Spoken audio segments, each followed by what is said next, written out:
eu vou falar para vocês sobre o arrebatamento e o fim da era da igreja, que é muito importante isso. Amém? Bom, queridos, eu queria dizer para vocês que o livro de Apocalipse é um livro que muita gente não entende. E muita gente deixa de estudar porque fala, é tão difícil, né? Então, melhor não estudar. Mas existe uma promessa específica para esse livro. Quantos aqui sabem que ler a Bíblia é sempre muito bom? Mas existe uma promessa que bem-aventurado é aquele que lê as palavras dessa profecia. Então, o livro de Apocalipse é um livro muito importante para a gente estudar. Gente, eu queria fazer uma menção especial aqui também para a Leandra e para o Wilson, que são meus concunhados. Fiquem de pé também. Ontem eu ia apresentá-los, mas falei, mas é muita pretensão minha, né? Eles vêm aqui muito mais do que eu, né? Então, mas são queridos também, como família. O livro de Apocalipse, é importante você entender que o capítulo 1, logo de cara, mostra de quem é essa revelação. O texto da palavra de Deus, lá em Apocalipse, capítulo 1, versículo 1, diz assim: revelação de Jesus Cristo, que Deus lhe deu para mostrar ao seu servo as coisas que em breve devem acontecer e que ele, enviando por intermédio do seu anjo, notificou ao seu servo João. De quem que é a revelação, irmãos? De Jesus. Agora é interessante que o apóstolo João era o apóstolo mais chegado de Jesus.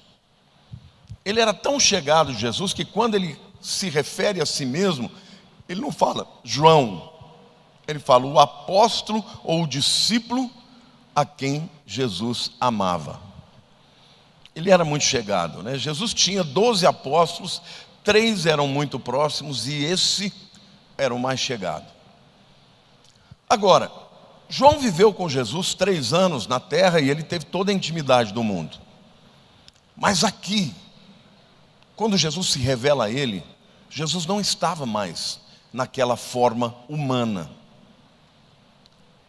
Ele, quando apareceu para João, João ficou tão impactado com a visão que ele teve, que ele caiu de joelhos diante dos pés de Jesus. Jesus falou, não temas, sou eu. Mas o livro de Apocalipse apresenta o Cristo glorificado, não mais o Cordeiro de Deus que veio para morrer. Agora ele é apresentado como o leão da tribo de Judá, aquele que vem para julgar o mundo. Amém? Então, o livro de Apocalipse, na verdade, é o próprio Jesus revelando tudo o que vai acontecer. E hoje, antes de eu começar a pregar, eu quero fazer esse panorama que é muito fácil para vocês entenderem. Porque a partir do momento que você discerne os capítulos, você sabe de que fase nós estamos falando, tá bom? O capítulo 1, portanto, é Jesus se apresentando. A revelação de Jesus, ele, com o corpo glorificado, cabelos brancos, os olhos como de chama de fogo, é algo extraordinário. Os capítulos 2 e 3 falam da era da igreja. Diga assim, 2 e 3. A era da igreja. E a gente vê aqui que Jesus se dirige às 7 igrejas que estavam no Apocalipse. Estas igrejas, gente, elas existiram de fato. Eram 7 igrejas locais.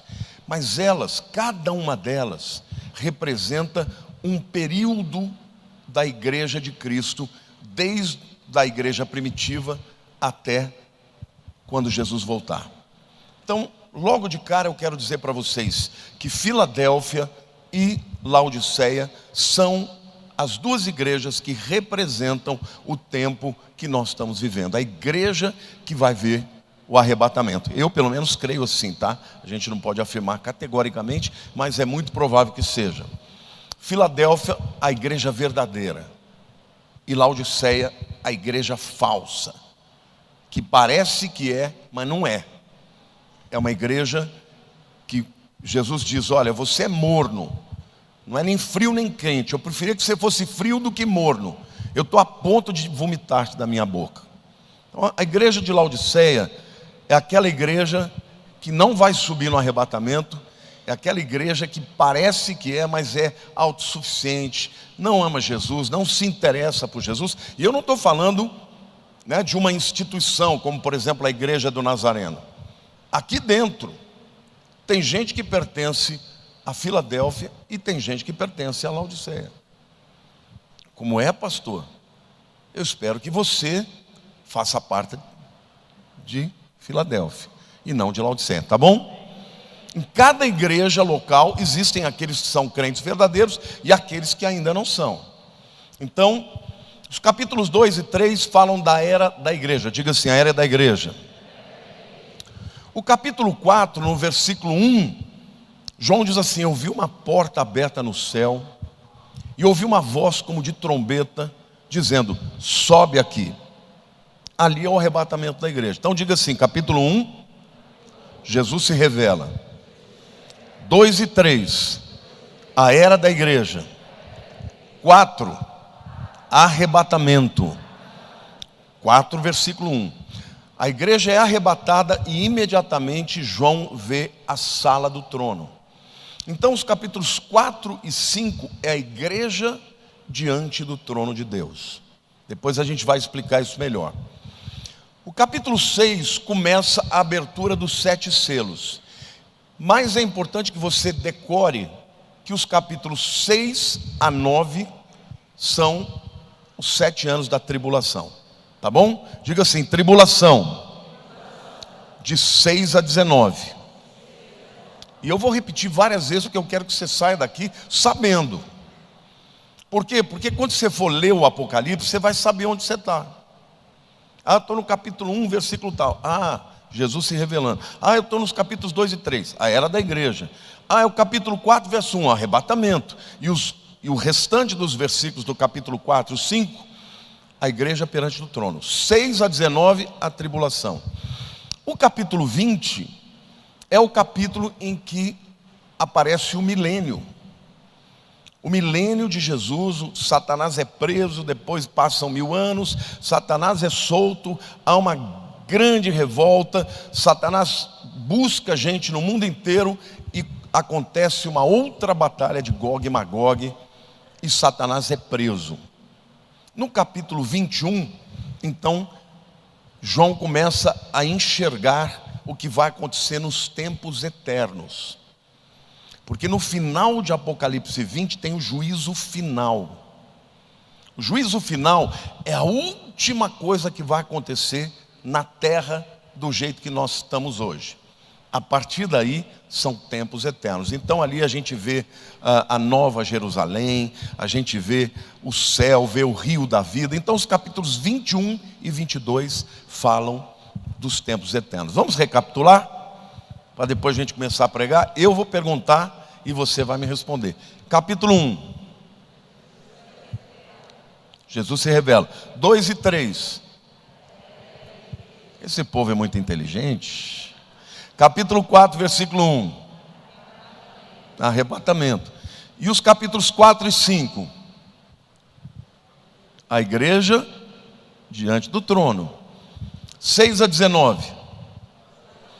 Tribulação. 20. Milênio. 21 e 22. Tempos eternos. Eu vou repetir mais uma vez. Lembra bem, ó. 1, 2 e 3, 4, 4, 5, 6 a 19, 20, 21 e 22. Pronto, vocês já entenderam a linha do tempo. Isso é muito importante, porque quando você for estudar agora, você vai saber em que parte você está. Você já acabou de entender o que vai acontecer com a história da igreja. Nós estamos aonde? Nos capítulos 2 e 3.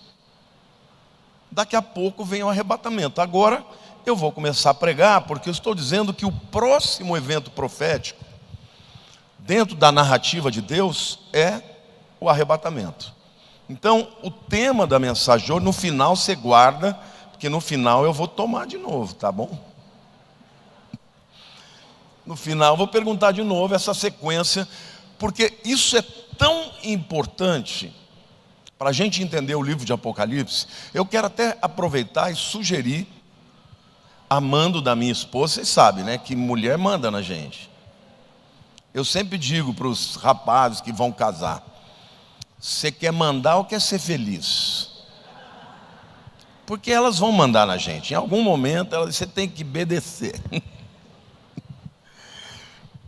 A Lília falou: fala do teu estudo de Apocalipse no canal de membros. Gente, no canal do YouTube tem lá um link que está escrito Seja Membro. Lá eu tenho alguns estudos, mas eu tenho o estudo de Apocalipse do capítulo 1 ao 22 com todas as minúcias e detalhes. Se você ama o tema, se inscreve lá. É bem baratinho, R$ 7,99 por mês. Pra vocês terem uma ideia. Sim, são estudos maravilhosos. Eu não gosto de fazer propaganda disso, mas a Lília falou: fala, porque senão o povo não fica sabendo. Então vamos entrar no arrebatamento, que é o próximo. Nós estamos nos capítulos 2 e 3. Eu acredito que nós sejamos a igreja do arrebatamento. E se assim for verdade, nós fazemos parte da igreja de Filadélfia e Laodiceia. Filadélfia é uma palavra grega que significa amor fraternal. A verdadeira igreja é a igreja que tem amor uns pelos outros. Jesus disse: nisto conhecereis que sois meus discípulos, se vos amardes uns aos outros.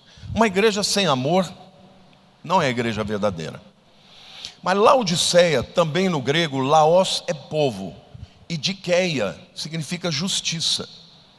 Então uma igreja que a justiça do povo vem antes da vontade de Deus. A nossa justificação não é nossa. Ninguém é justificado pelo seu próprio benefício ou por aquilo que faz de bom. A gente é justificado pela graça. Sim ou não? Então a igreja falsa é uma igreja que acha que ela merece, que ela tem direitos, que ela pode alcançar a salvação através da sua própria justiça. Bom, quando vier o arrebatamento, vai iniciar uma nova fase, que é a chamada tribulação. A primeira metade é tribulação, a segunda metade é grande tribulação. Esses 7 anos, gente, a própria Bíblia diz que é um tempo como nunca houve na história da humanidade. Hoje a gente fala dos piores tiranos que já existiram. Vocês poderiam mencionar alguém? Hitler. Hitler matou 6 milhões de pessoas simplesmente por uma etnia. Então a gente pensa, esse camarada é horroroso, mas tem outros. Stalin, Mao Tse Tung, que mataram milhões de pessoas nas revoluções. Mas eu quero dizer para vocês que esses camaradas, diante do anticristo, vão ser criancinha que você toma o pirulito da mão. O anticristo vai ser possuído pelo próprio Satanás. Então, esse período da história, você não vai querer participar. Diga para a pessoa do teu lado, você não vai querer estar aqui.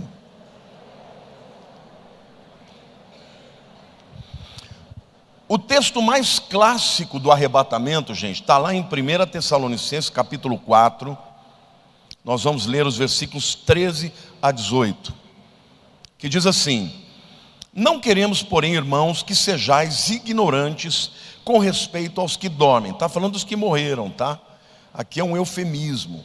Paulo não usa a palavra morte, porque morte também se refere à morte espiritual. Então, quando ele fala de crente que morre, ele fala dos que dormem.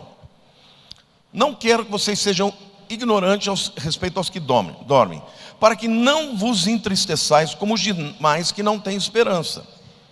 Pois se cremos que Jesus morreu e ressuscitou, assim também Deus, mediante Jesus, trará em sua companhia os que dormem. Ora, ainda vos declaramos, por palavra do Senhor, isto: nós, os vivos, os que ficarmos até a vinda do Senhor, de modo nenhum precederemos aos que dormem.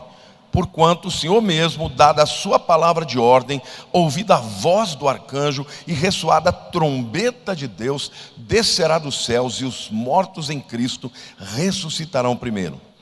Depois nós, os vivos, os que ficarmos, seremos arrebatados juntamente com ele entre as nuvens, para o encontro do Senhor nos ares. E assim estaremos para sempre com o Senhor. Consolai-vos, pois, uns aos outros com estas palavras. No tempo de Paulo, tinha gente que estava dizendo assim: Jesus já veio. E aí as pessoas estavam ficando tristes. Como assim já veio? Tinha até gente escrevendo por carta. Por isso que ele fala: olha, não queremos, irmãos, que sejais ignorantes com respeito aos que dormem, para não entristecermos como os demais que não têm esperança. Porque se cremos que Jesus morreu e se ressuscitou, assim também Deus, mediante Jesus, trará em companhia os que dormem. E ele diz: quando chegar a hora de Jesus voltar, os mortos em Cristo, tá? Em Cristo, só os que creram em Jesus, ressuscitarão primeiro. E depois os vivos serão arrebatados no ar. Vai ser assim, um cabelésimo, um piscar de olhos. Primeiro os mortos que creram e depois os vivos. Então o arrebatamento que vai levar os crentes para a presença de Deus, só vai ter crente, não vai ter ninguém que não é salvo. Amém ou não? E quando as pessoas chegarem na presença de Deus, elas vão chegar diante do trono de Deus. E elas vão, nesse momento, comparecer diante de Jesus no tribunal de Cristo. Diga assim: tribunal de Cristo. Eu quero que você saiba a diferença entre juízo final e o tribunal de Cristo. Diga assim: tribunal de Cristo, logo após o arrebatamento. Diga assim: juízo final, depois do milênio. Então, no final do milênio, depois daquela guerra de Satanás contra Jesus, no milênio o diabo vai ficar preso 1000 anos, Jesus vai reinar. No final, Satanás é solto, ele junta as pessoas, vem para contender com Cristo, perde. E aí, todas as pessoas, desde Adão, que não eram salvas, vão estar e mais as do milênio, que não são salvas, e as que são salvas, vão comparecer no juízo final. Então, quando a gente falar tribunal de Cristo, diga: tribunal de Cristo é para galardão. Todo mundo que chegou lá está salvo, vai receber a recompensa pelas suas obras. Juízo final, diga: para salvação.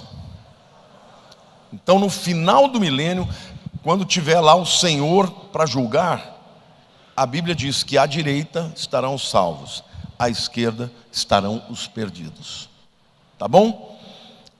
Recapitulando lá, capítulo 1, Jesus se revela. 2 e 3, capítulo 4, 1, depois do arrebatamento,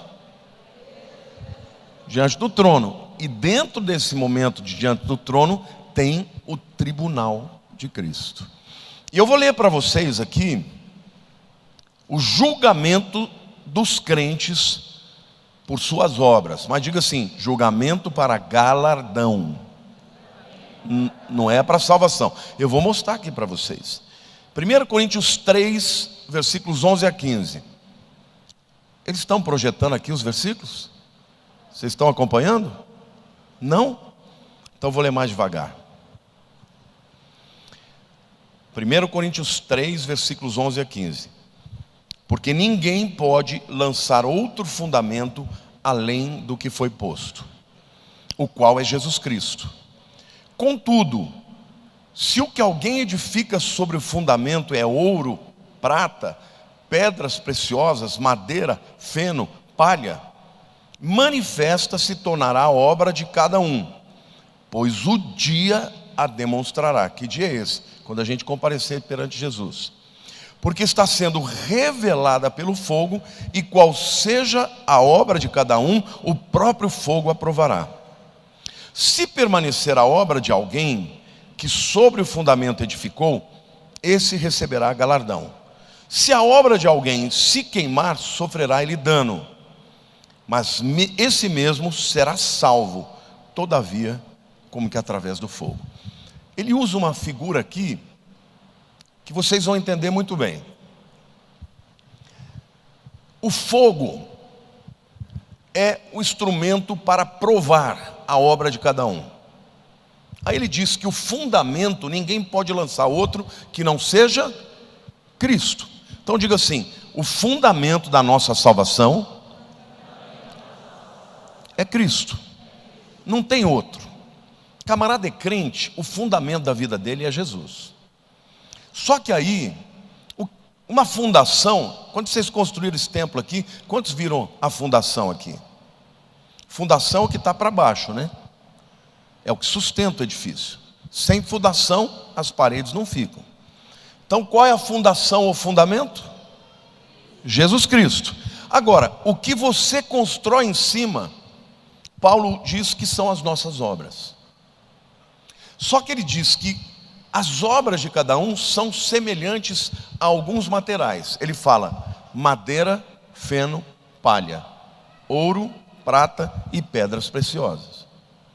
Deixa eu perguntar uma coisa para você. O que acontece quando o fogo passa na madeira, na palha e no feno? Queima. Sobra o quê? Nada além de cinzas. Isso aqui Paulo está comparando com aquele indivíduo que as obras foram más. E o que acontece quando o fogo passa no ouro, na prata e nas pedras preciosas? Purifica. Você sabe, né, que o diamante, ele é forjado com alta pressão e alta temperatura. É o carvão que vira diamante. Então o que Paulo está dizendo é o seguinte: naquele dia você vai comparecer diante de Jesus. Por exemplo, um dia uma pessoa veio e pediu uma oferta. Ela estava passando fome e você tirou lá e deu R$100.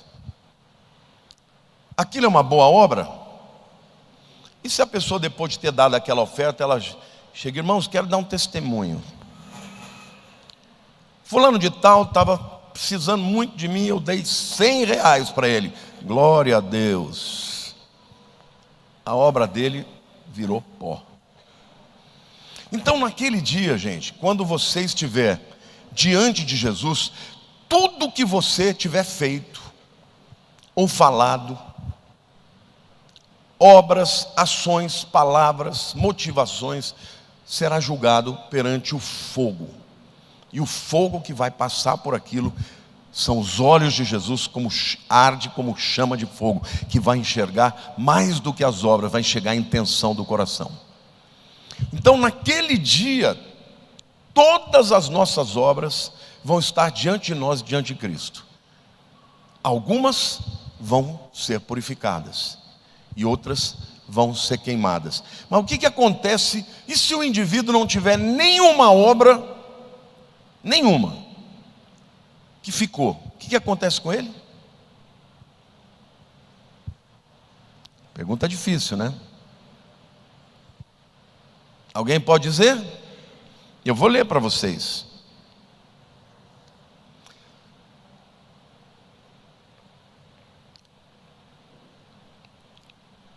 O dia a demonstrará, porque está sendo revelada pelo fogo.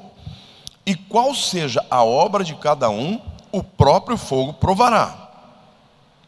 Se permanecer a obra de alguém que sobre o fundamento edificou, esse receberá galardão.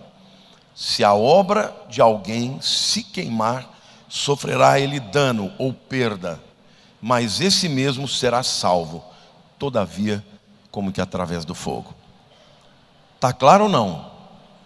O indivíduo perdeu a obra dele, porque a obra virou cinza, mas ele está salvo ou não? Está salvo. É o crente, vulgo crente churrasco. Ele vai chegar chamuscado, mas vai estar salvo. Você entendeu? Por isso, todo mundo que chegar lá já está salvo. E quando chegar lá, cada uma das nossas obras, eu acredito que todos nós vamos ter obras que vão permanecer e outras que vão ser queimadas.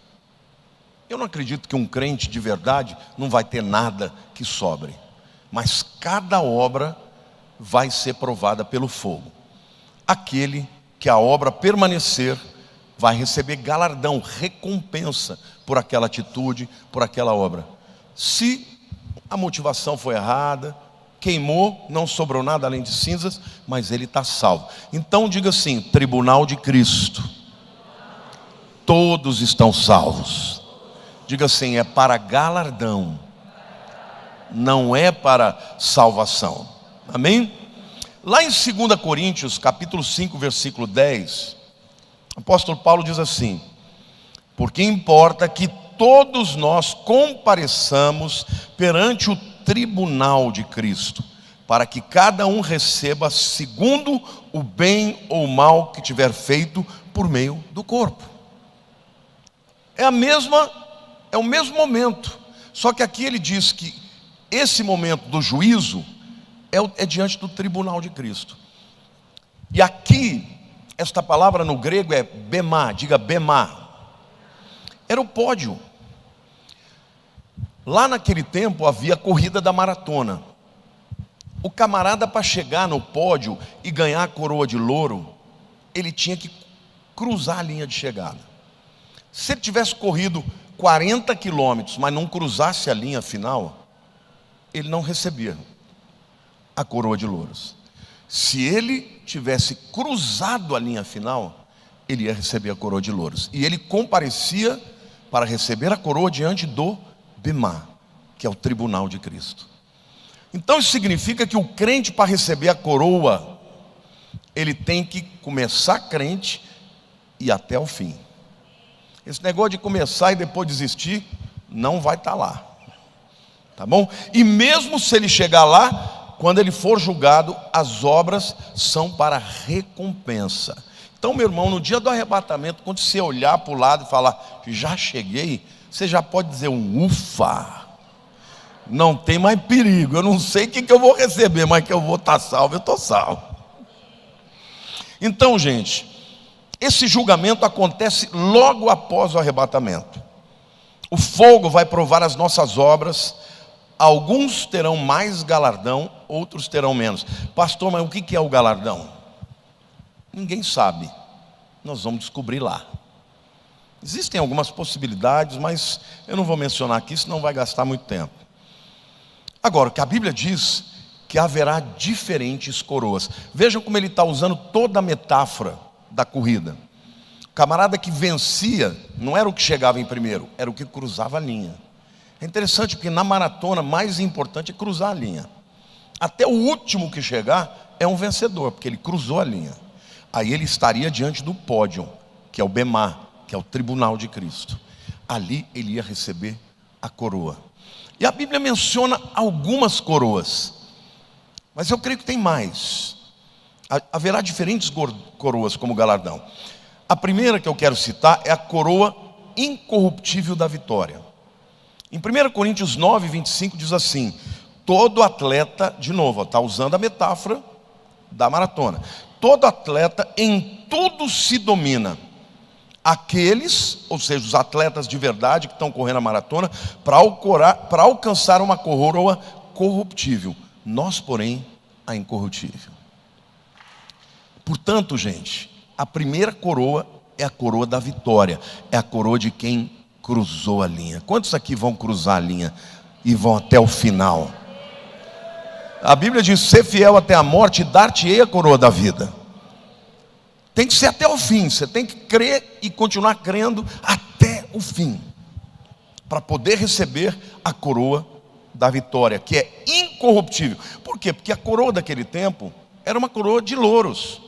Depois de um tempo ela apodrecia. Mas a coroa que nós vamos receber, nunca ela vai ser destruída. Ela é eterna, assim como a nossa vida é eterna. Amém? Você pode aplaudir o Senhor?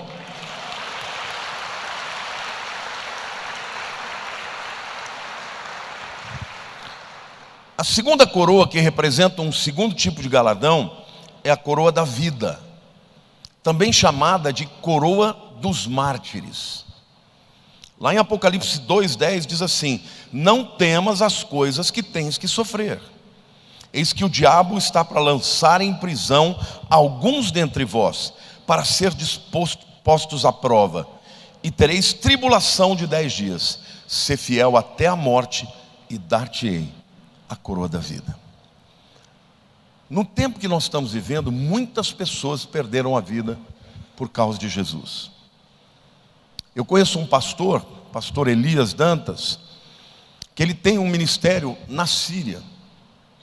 E o ministério que ele tem na Síria é ajudar as viúvas cujos maridos foram mortos por causa da sua fé. Muitos deles decapitados pelo Estado Islâmico. Quantos de vocês já viram no YouTube aquele vídeo de um monte de gente na praia seguindo com roupas laranjas e depois eles de joelho e o Estado Islâmico estando ali para decapitá-los? Isso é verdade, não é fake news. Então há uma coroa para aqueles que dão a vida por Jesus. E eu gosto sempre de dizer uma coisa: se a gente não tem o privilégio e a honra de morrer por Jesus, que a gente possa viver para Ele. Amém? Então a segunda coroa é a coroa da vida, ou a coroa dos mártires. A terceira coroa, o terceiro tipo de galardão, é a coroa de glória. E essa coroa é dos pastores. Eu queria pedir para os pastores ficarem de pé aqui.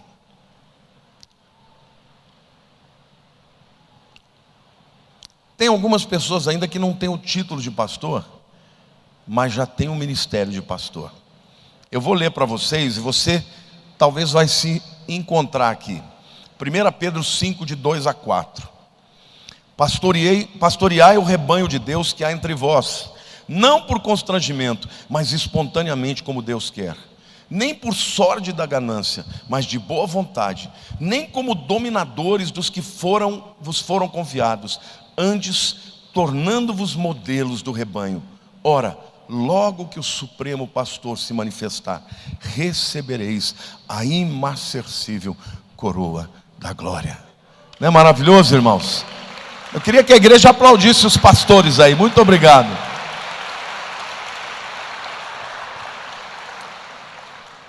Aqui está um modelo de como tem que ser um pastor. Tem que fazer não por ganância. Hoje está cheio de pastor na internet que só quer o dinheiro das pessoas, que a grana é o que está em primeiro lugar. Esse camarada vai receber o galardão dos homens, não vai receber a coroa. Eu quero receber a coroa imarcessível. A Bíblia diz amarantinos. Amarantinos é uma flor que nunca murcha. É uma flor, uma vez nós recebemos lá de um piloto que era minha ovelha, ele trouxe de Israel para mim. É uma flor que ela se fecha, você bota na água, ela abre. Passa anos e ela está ali, e ela nunca é destruída. Agora, esse é aquele que pastoreia não por ganância, aquele que cuida das ovelhas, vai receber um galardão. E eu sempre digo, gente, ovelha é um bicho que dá trabalho, viu? Porque não é astuto. É muito fácil para o lobo levar a ovelha para o canto. Sabe aquele tipo de pessoa desavisada, avoada? Vem cá, ela já vai indo. Aí corre o pastor puxando a ovelha para cá. Não, esse caminho não está certo, vem para cá. Às vezes ele tem que dar umas varadinhas, né? Mas sempre por amor. Então, um galardão maravilhoso esse. O quarto galardão é a coroa da justiça, para aqueles que amam a sua vinda. 2 Timóteo 4,8 diz assim: já agora a coroa da justiça me está guardada. Isso é Paulo. Ele tinha certeza que ele tinha essa.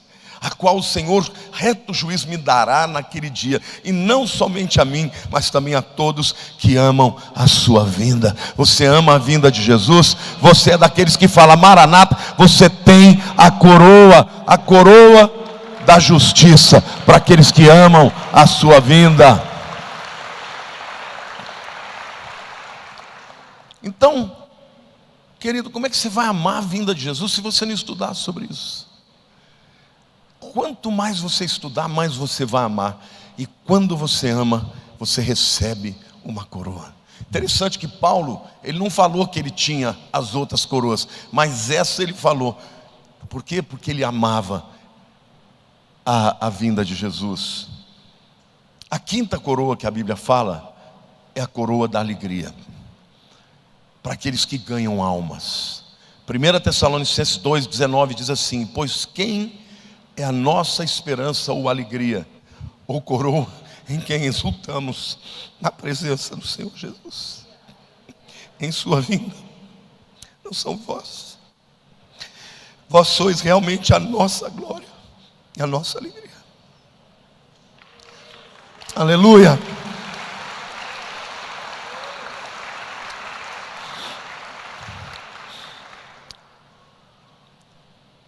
Eu respondo centenas de pessoas, milhares de pessoas.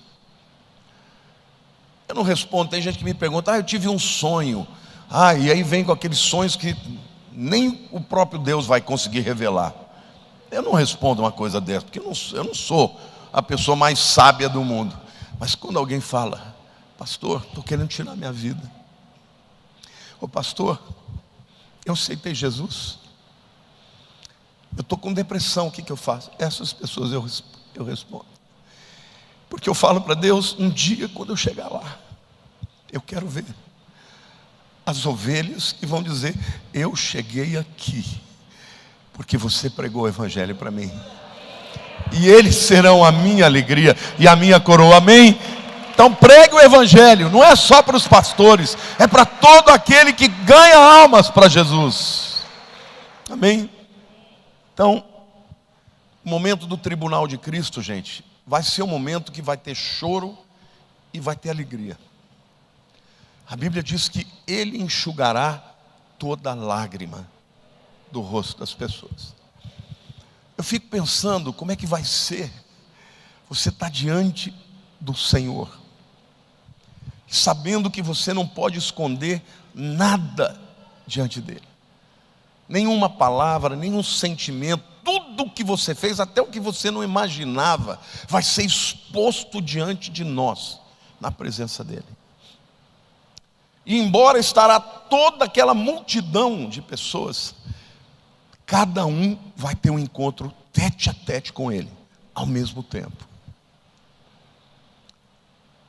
E nesse momento eu creio que vai ser aquele momento de grande temor, mas ao mesmo tempo de grande alegria, porque o mesmo Senhor que será o juiz é o nosso advogado. Então, queridos, viva para Jesus, sabendo que um dia você vai ter um encontro com Ele. Peça a Ele: Senhor, me ajude, através do Teu Espírito, a viver para a glória do Teu nome. Eu não quero só fazer as coisas certas, eu quero fazer as coisas certas com o motivo correto.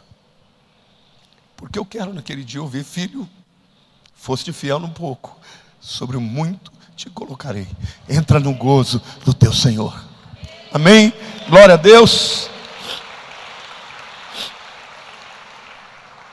Mas agora começa a parte difícil. Jesus entra na sala do trono. Eu creio que no momento em que a igreja vê Jesus entrando na sala do trono, já é depois do tribunal de Cristo. João ouve uma voz dizendo: quem é digno de abrir o livro e os seus selos? E houve um silêncio no céu, porque ninguém for achado digno, nem no céu, nem na terra, nem debaixo da terra. E João começa a chorar copiosamente.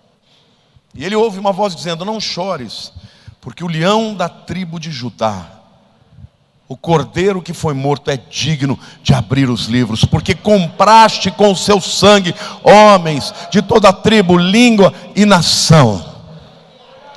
Então é anunciado o leão da tribo de Judá.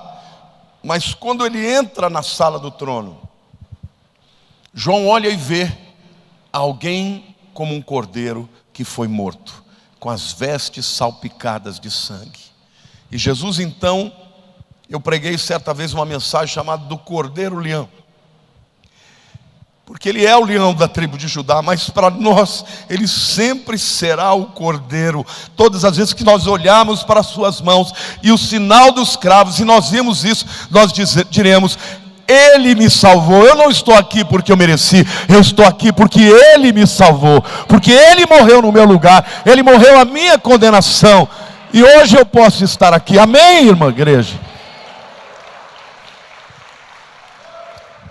Então ele entra na sala do trono e ele vai até o trono de Deus, que está com o livro na sua mão direita, e ele toma o livro da mão de Deus e começa a quebrar os selos. Dos 7 selos, os 7 selos são juízos. Portanto, o capítulo 6 começa a grande tribulação.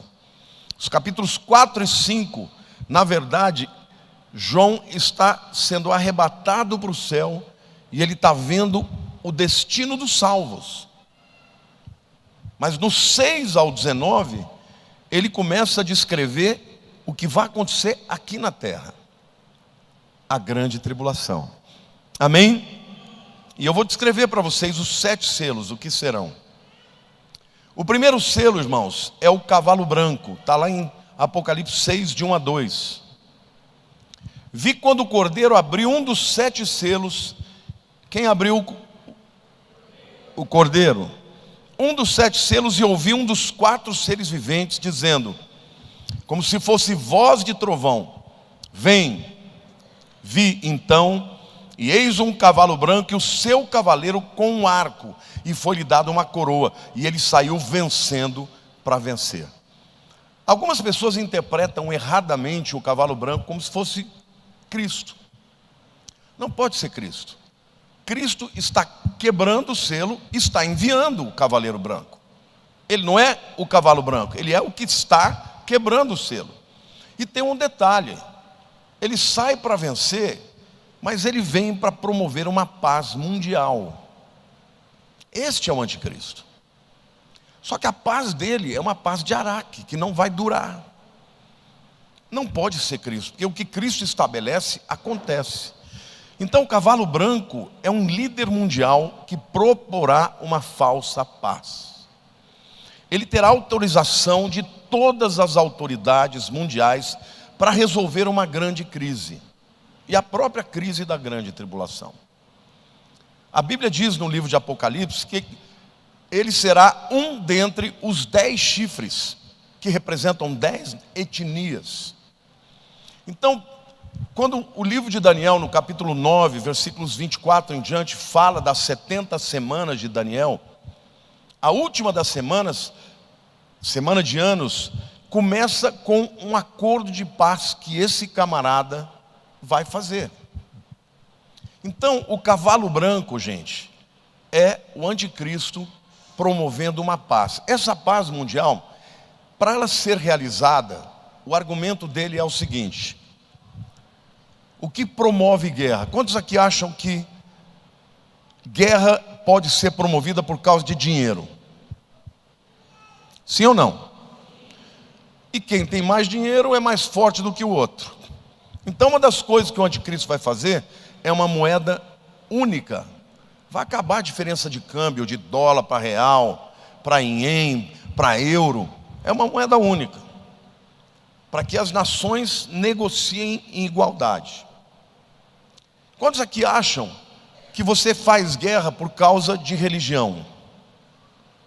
Nós estamos no meio de um conflito agora, na Palestina contra Israel, por causa de religião. O que eles vão dizer? Para que não tenha mais esse problema, só poderá haver uma religião no mundo. A religião que eu propuser. Uma religião que é uma mistura de todas. Mas ou você faz parte dessa religião, ou você está fora. Lá em Apocalipse capítulo 13, quando fala da marca da besta, e fala também que o falso profeta vai exigir que todo mundo adore a imagem do anticristo. Nessa religião, ele será o Cristo, ele será o Messias, ele será aquele que o mundo vai dizer: ele é o nosso Salvador.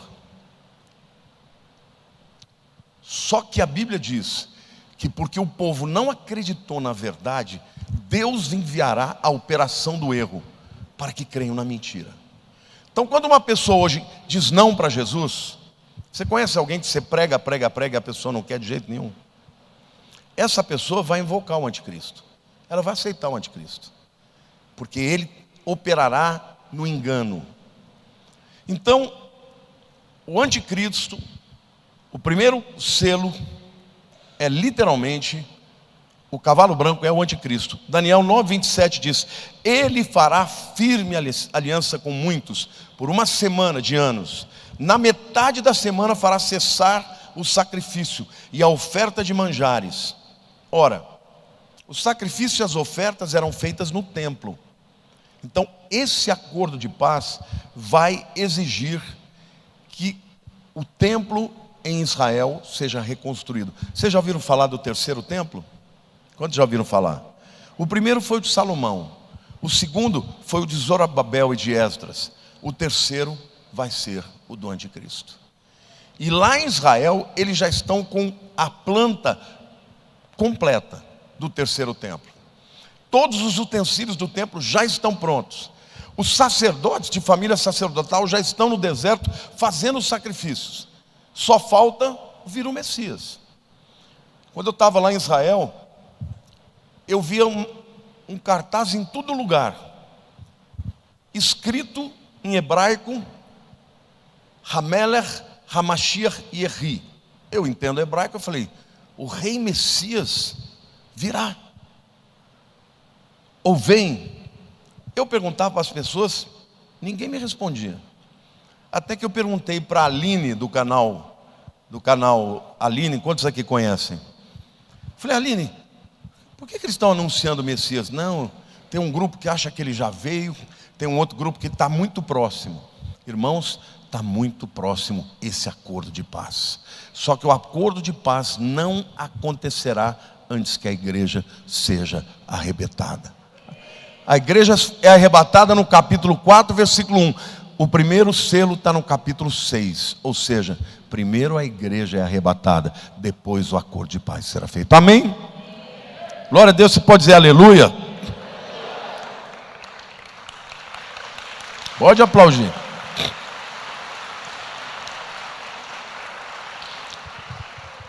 Pastor, quando vai ser a metade da tribulação? Capítulo 12.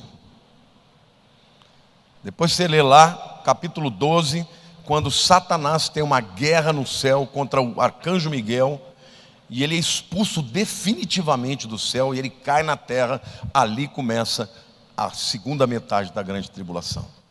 Então, do 6 até o 11, primeira metade. No 12, começa a segunda metade. Amém? Segundo selo, cavalo vermelho. Apocalipse 6, versículo 3 e 4. Quando abriu o segundo selo, ouvi o segundo ser vivente dizendo: vem. E saiu outro cavalo vermelho, e ao seu cavaleiro foi-lhe dado tirar a paz da terra, para que os homens se matassem uns aos outros. Também lhe foi dada uma grande espada. O segundo selo, o cavalo vermelho, é o cavalo que vai liberar guerra. Na grande tribulação, gente, vai ter guerra para todo lado. Por isso que eu digo, a paz que o anticristo vai promover é falsa.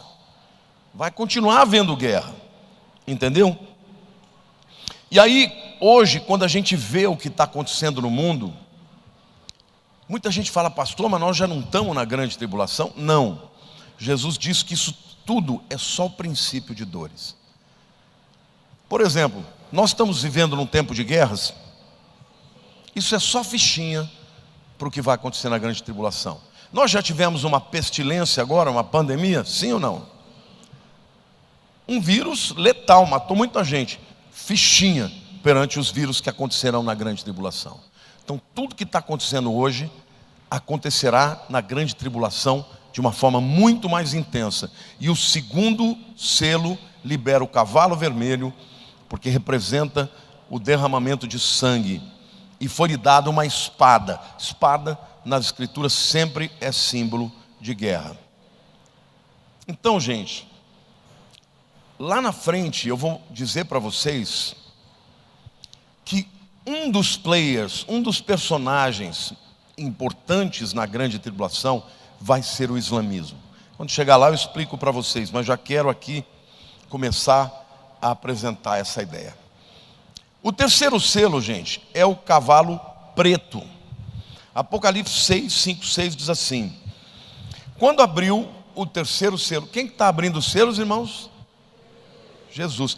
Pastor, então quer dizer que Jesus está abrindo os selos para acontecer isso tudo de mal? Sim. Porque será tempo de juízo.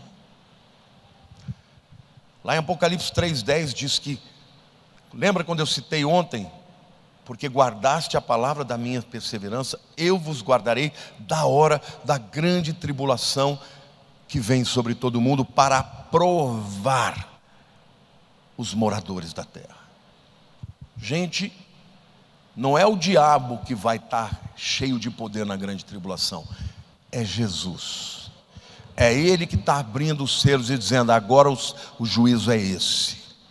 Agora o juízo é guerra. Agora o juízo é morte pela espada. E no terceiro selo é o cavalo preto. Capítulo 6, verso 5, 6. Quando abriu o terceiro selo, ouvi o terceiro ser vivente dizendo: vem.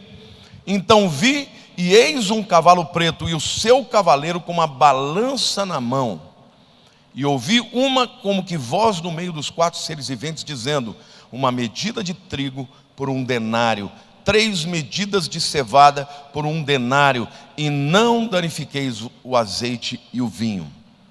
Aqui literalmente, gente, é fome.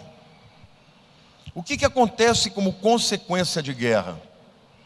Destruição de colheitas, a venda de commodities acaba, está acontecendo agora.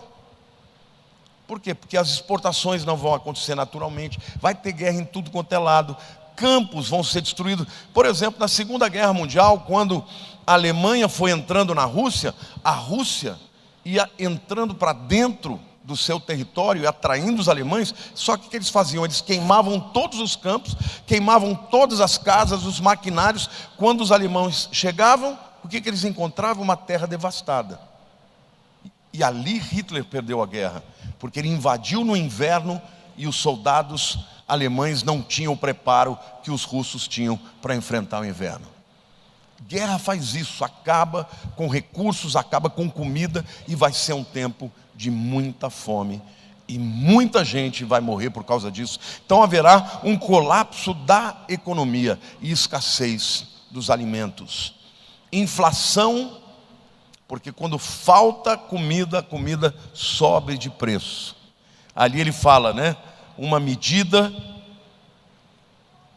o que ele fala aqui? Uma medida de trigo por 1 denário. 1 denário era um salário de um trabalhador um dia inteiro. Quanto que está hoje o salário de um dia de um trabalhador médio? Vamos pensar numa pessoa que ganha 5 mil reais. Quanto que ela ganha por dia? Divide 5 mil por 30 aí. 170. É comprar uma medida desse tamanho aqui de trigo por 170 reais. Eu não sou padeiro. Mas quanto será que precisa de uma medida dessa? Deve estar para fazer quantos pães? É muito dinheiro para um pãozinho, ou para alguns pãezinhos. Então, gente, vai ser um período de fome, colapso na economia, inflação, escassez de alimentos, fome generalizadas. O quarto selo, o cavalo verde. Versículos 7 e 8 do capítulo 6 diz assim: quando o cordeiro abriu o quarto selo, ouvi a voz do quarto ser vivente dizendo: vem. E olhei, e eis um cavalo amarelo e o seu cavaleiro. Aqui eu quero fazer uma correção. A palavra aqui não é amarelo. Na língua grega original é chloros, de clorofila. Que cor que é a clorofila, gente? É verde. Mas então, pastor, por que traduziram amarelo? Porque na natureza você tem cavalo branco, tem ou não tem?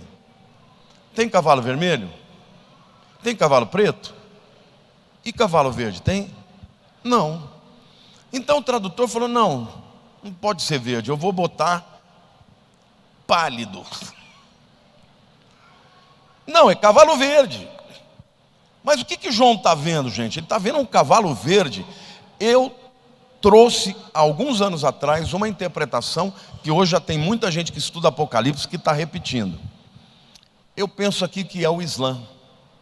Eu vou dizer para vocês por quê. Tá?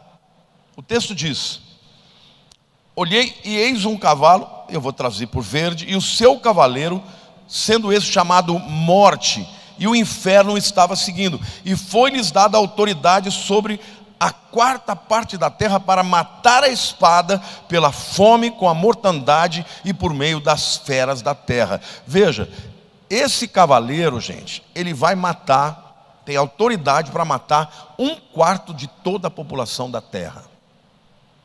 De que jeito? Espada.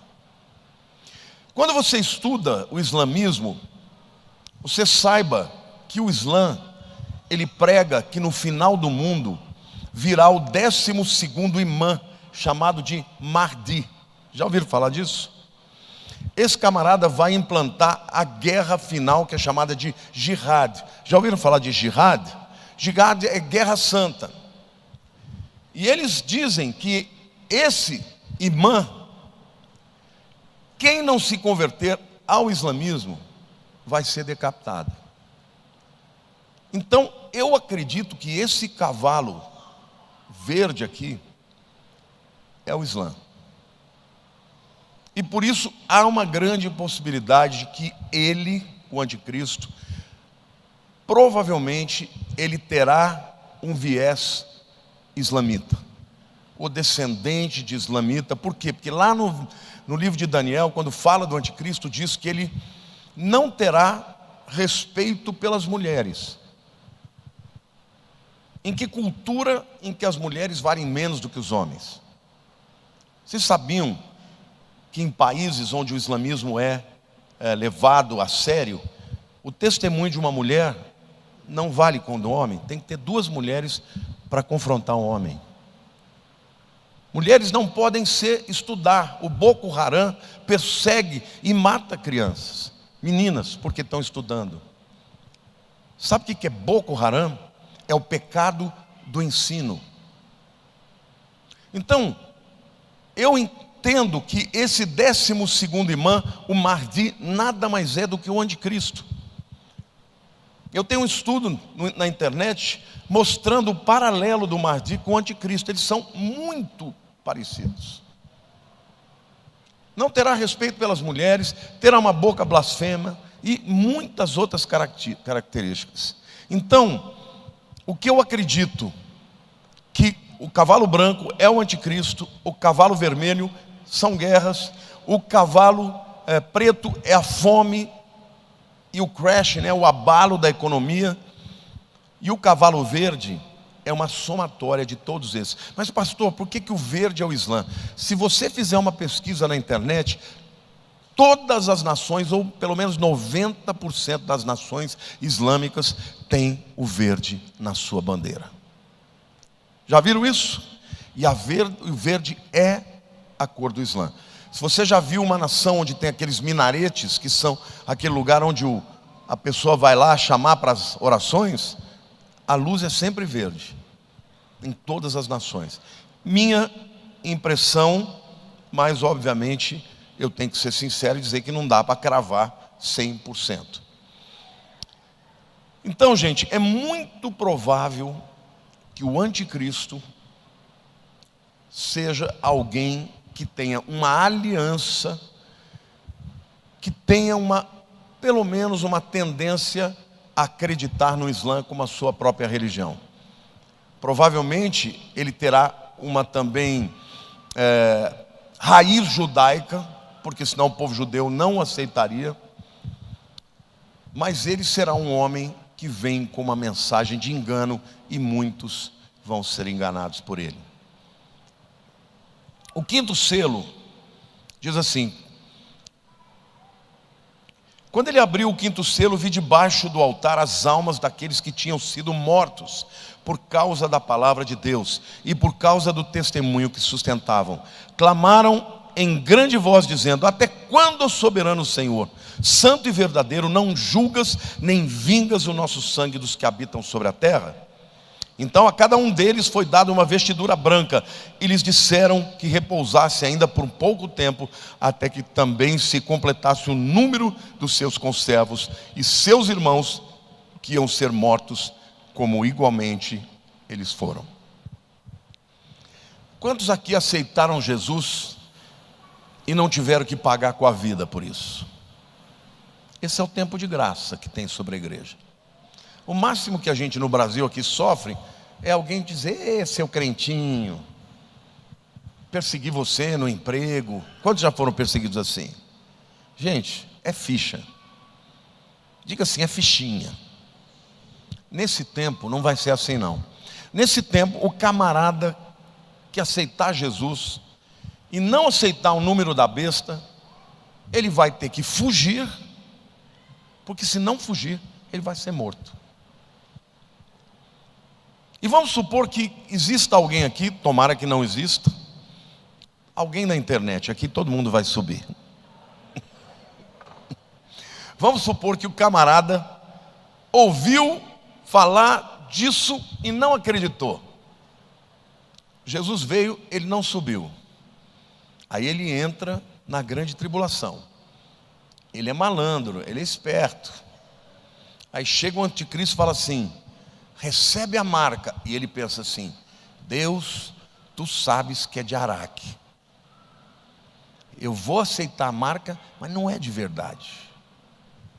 O que vocês acham que vai acontecer com ele? Já era. Não vai ter essa coisa, é de brincadeirinha. A Bíblia diz que o que receber a marca, o seu nome não será escrito no livro da vida. Então não vai ter escolha, gente. Ou o camarada vai perder a vida, ou ele vai fugir para o mato, ou ele vai perder a salvação. E aí, o que você escolhe? Ai, gostei do pastor. Teve alguém que falou assim: eu escolho morrer. Não, escolha subir antes. É melhor subir antes do que morrer, tá bom? Mas é isso que vai acontecer, gente. Vai ser um tempo em que muitas pessoas vão morrer por decapitação, e elas vão comparecer perante o Senhor e vão receber vestes brancas e um galardão especial por terem dado a vida para Jesus. Amém? O sexto selo, lá em Apocalipse 6, de 12 a 17, diz: vi quando o cordeiro abriu o sexto selo, e sobreveio grande terremoto. O sol se tornou negro como saco de crina, e a lua toda como sangue. As estrelas dos céus caíram pela terra como a figueira, quando, abalada por forte vento, deixa cair os seus figos verdes, e o céu recolheu-se como um pergaminho quando se enrola. Gente, aqui eu preciso fazer alguns comentários. Terremoto, não preciso explicar.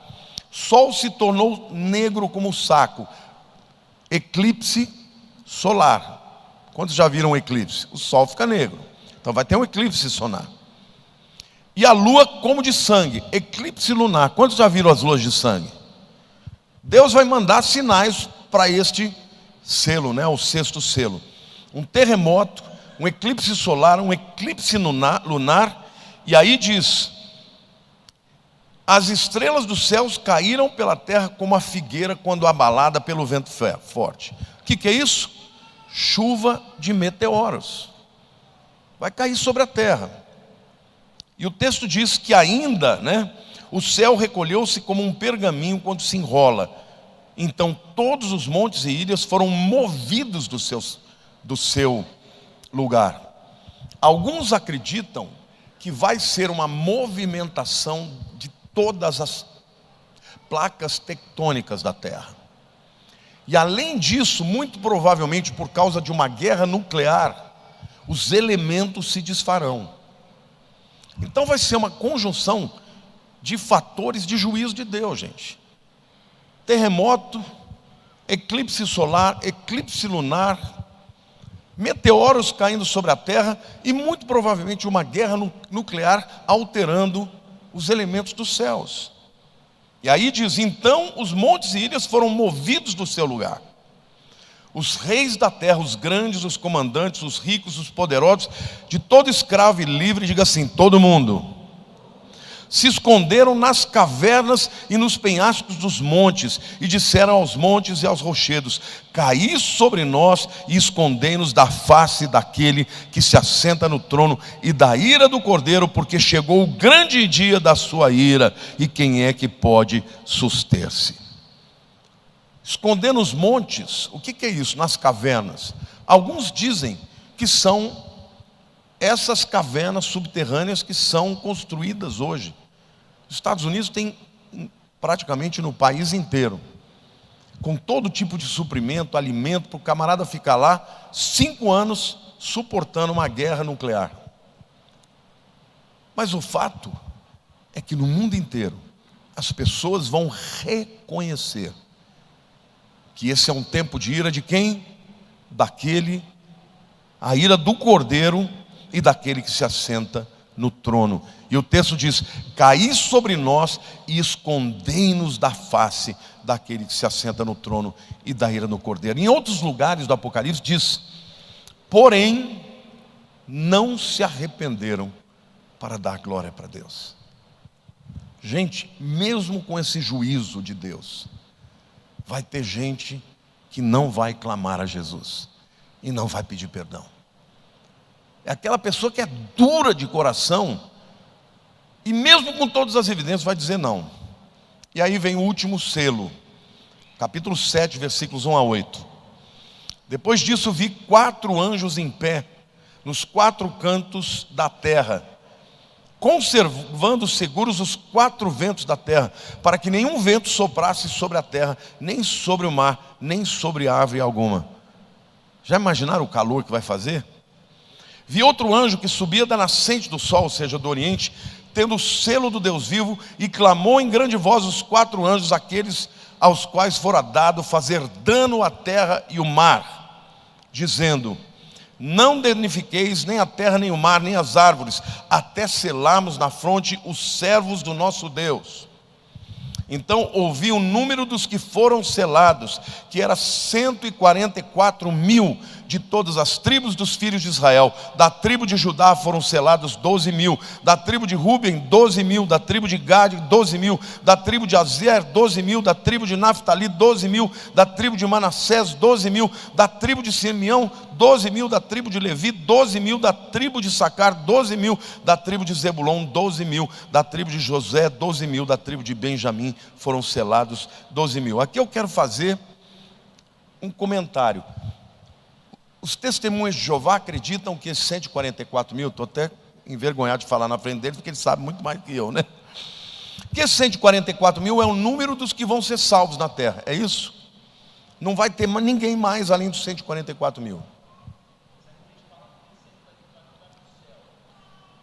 Ok, está acrescentando uma coisa aqui para mim, tá? Mas o texto não diz que é gente que vai salvar, diz que é 12.000 de cada tribo de Israel. São literalmente 12.000 judeus de cada uma das 12 tribos. São 144.000 judeus que a Bíblia diz que nunca tiveram uma relação sexual com uma mulher. São castos e eles vão pregar na terra que o Messias é Jesus. Primariamente eles vão pregar para que os judeus se convertam. Mas não vão ser só judeus que vão se converter.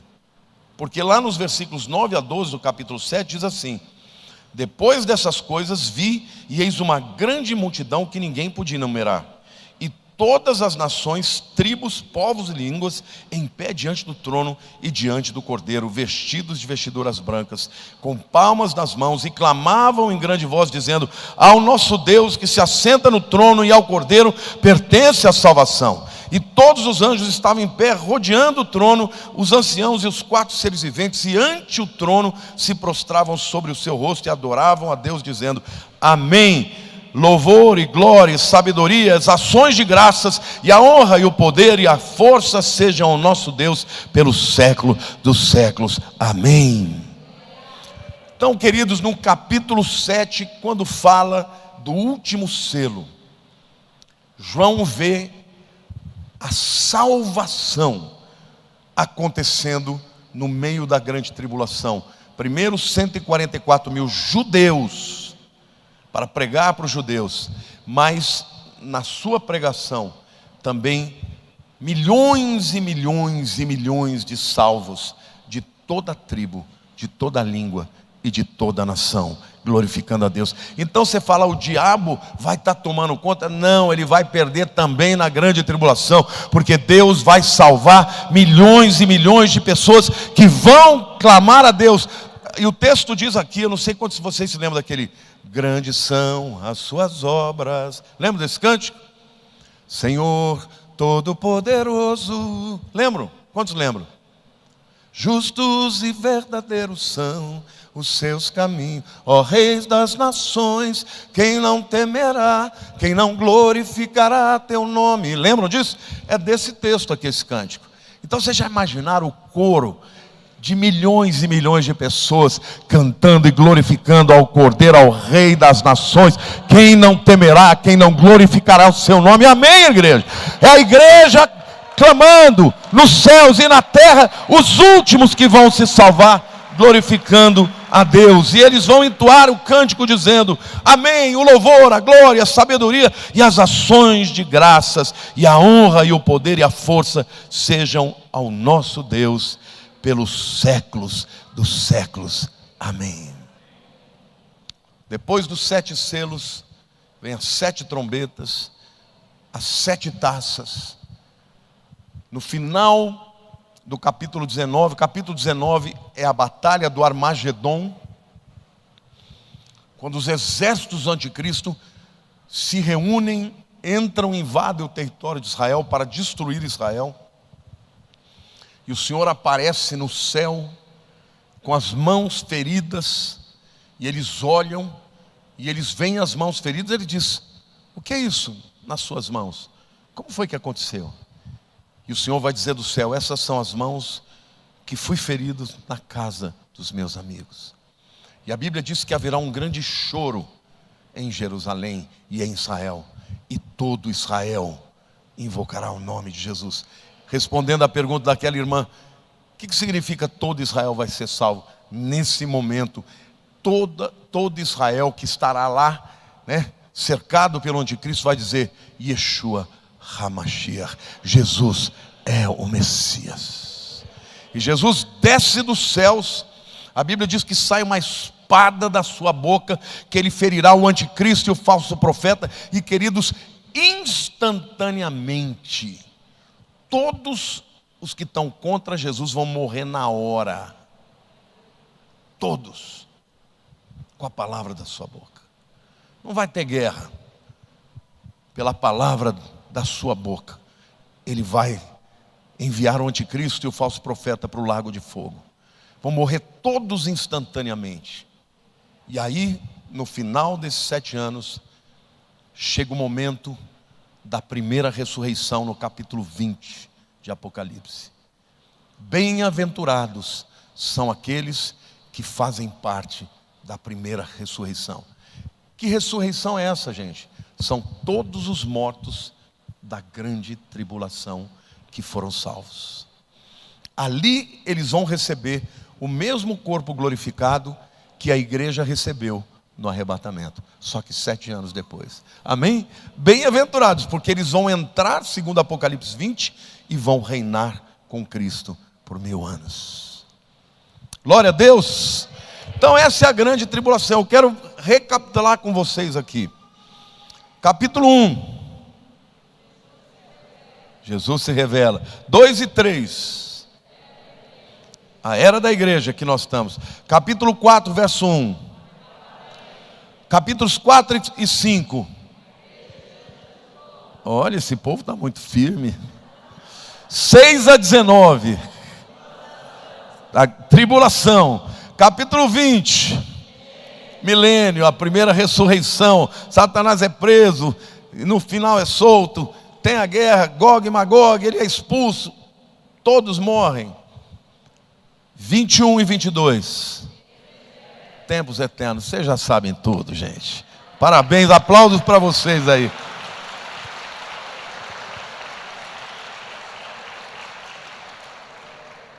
Antes de eu orar por você, eu queria fazer a seguinte pergunta: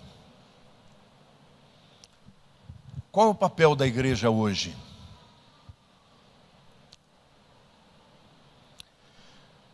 Em primeiro lugar, o papel da igreja, a noiva de Cristo, é se preparar para a vinda do noivo. Não acredite nesses pregadores que dizem que porque Jesus morreu e nós somos salvos pela graça, a gente pode viver uma vida de pecado que não vai ter consequências. Não acredite nisso. Se prepare para Ele. A noiva está vestida com vestes brancas. É claro que não são as nossas obras de justiça, porque é o sangue do Cordeiro. Mas uma vez salvos, Deus espera de nós que nós nos consagremos para o dia de encontrarmos com o Senhor. Amém? Mas qual é o papel da noiva hoje? É falar que Jesus é o Senhor e Salvador. Gente, hoje nós estamos tendo o privilégio e a oportunidade de falar de Jesus para os 4 cantos da terra. A igreja está aqui hoje para fazer essa obra. Então você que pertence a essa igreja, você que está aqui, que pertence a outra igreja, saiba que o teu objetivo é falar que só há um caminho para a salvação, e esse caminho é Jesus. Sem Ele ninguém vai ser salvo. Agora, você não pode obrigar as pessoas a se entregarem a Cristo. Cada um vai ter que fazer a sua decisão.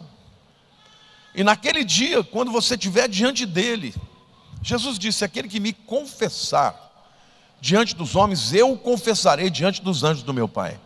Aquele que me negar diante dos homens, eu o negarei diante dos anjos do meu Pai. É claro isso. O camarada que disse não para Jesus, e cada apelo que eu faço, eu sei que está ali em jogo a vida eterna ou a morte eterna. Quem diz eu creio, eu me rendo, eu aceito, a Bíblia diz que o nome dele é escrito no livro da vida.